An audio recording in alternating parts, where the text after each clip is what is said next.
Iran युद्ध को लेकर के प्रेसिडेंट डोनाल्ड ट्रंप की मुसीबतें बढ़ती जा रही हैं। इस युद्ध में उनकी हालत ऐसी है कि एक तरफ कुआं है और दूसरी तरफ खाई है।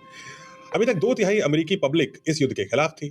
आधे से ज्यादा राइट विंग मीडिया जो प्रेसिडेंट ट्रंप के साथी थी, प्रेसिडेंट ट्रंप के साथ कैंपेन भी करती थी, वो इस युद्ध के खिलाफ हो चुकी थी। और अब एक ऐसा झटका उनको लगा है कि उनकी अपनी सरकार के खुद के अपॉइंटेड अधिकारी उनके खिलाफ इस युद्ध में खड़े हो गए हैं, और खड़े ही नहीं हुए हैं, उन्होंने रिजाइन करना शुरू कर दिया। सर, उन्होंने कहा हम आपके साथ काम ही नहीं करेंगे। ट्रंप एडमिनिस्ट्रेशन के बहुत ही senior official, director of national counter terrorism centre, यानी आतंकवाद के खिलाफ जो सेंटर है, उसके डायरेक्टर ने इस वॉर के खिलाफ जा करके इस्तीफा दे दिया। उन्होंने कहा हमें ये पोजीशन ही नहीं चाहिए, और इनका नाम है जो केंट। इंटरेस्टिंग बात यह है कि जो केंट रिपब्लिकन पार्टी के हैं, यानी ट्रंप के खुद की पार्टी के हैं, और ट्रंप की ही सरकार में उनको ये पद दिया गया। अब इनका इस्तीफा एक बहुत बड़ा मैसेज दे रहा है। उन्होंने साफ कहा मैं इस युद्ध का समर्थन नहीं कर सकता, क्योंकि ईरान से अमेरिका को कोई इमीडिएट खतरा नहीं था। यानी जो डोनाल्ड ट्रंप कह रहे हैं कि ईरान से खतरा था, हमें इस हमने प्रीएम्प्टिव स्ट्राइक कर दी, तो इसराइल को खतरा था तो हमने स्ट्राइक कर दी।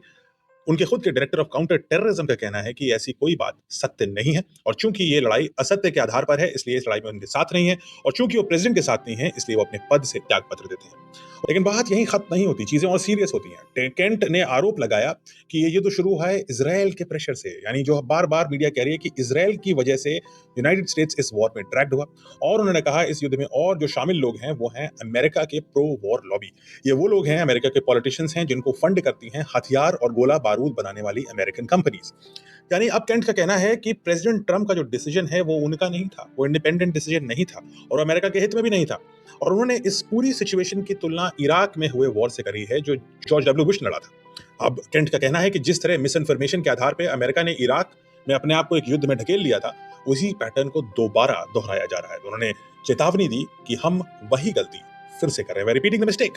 अभी इराक का रेफरेंस काफी इंपॉर्टेंट इसलिए है क्योंकि केंट खुद एक वेटरन है, यानी पुराने आर्मी के सोल्जर हैं। यूएस आर्मी में उन्होंने काम किया, 11 बार उन्होंने कॉम्बैट मिशन किए, और उन्होंने अपनी पत्नी जो भी एक सोल्जर थी, उनको वॉर में खोया, इराक में खोया। उन्होंने कहा कि मिडिल ईस्ट के वॉर्स अमेरिका के लिए हमेशा एक ट्रैप साबित हुए हैं। अमेरिका इन लड़ाई में कभी जीतता नहीं है, जाने जाती हैं, पैसा खर्च होता है, और अमेरिका अल्टीमेटली बिना किसी जीत के वापस आ जाता है। तो आपको क्या लगता है, क्या जो केंट की बात में आपको सच दिख रहा है?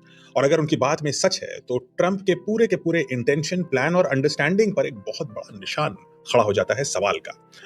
अमेरिका के एडमिनिस्ट्रेटिव स्ट्रक्चर में जो केंट पहले बड़े अधिकारी हैं जिन्होंने इस युद्ध के खिलाफ जाकर के त्यागपत्र दिया। क्या आपको लगता है कि ऐसे और भी बहुत सारे अधिकारी आएंगे जो मोरालिटी के ग्राउंड पर इस युद्ध को ना सपोर्ट करते हुए ट्रंप को अकेला छोड़ करके सत्ता से चले जाएंगे? कमेंट्स में बताइए आपके क्या विचार हैं, एंड लेट्स सी आगे क्या होता है।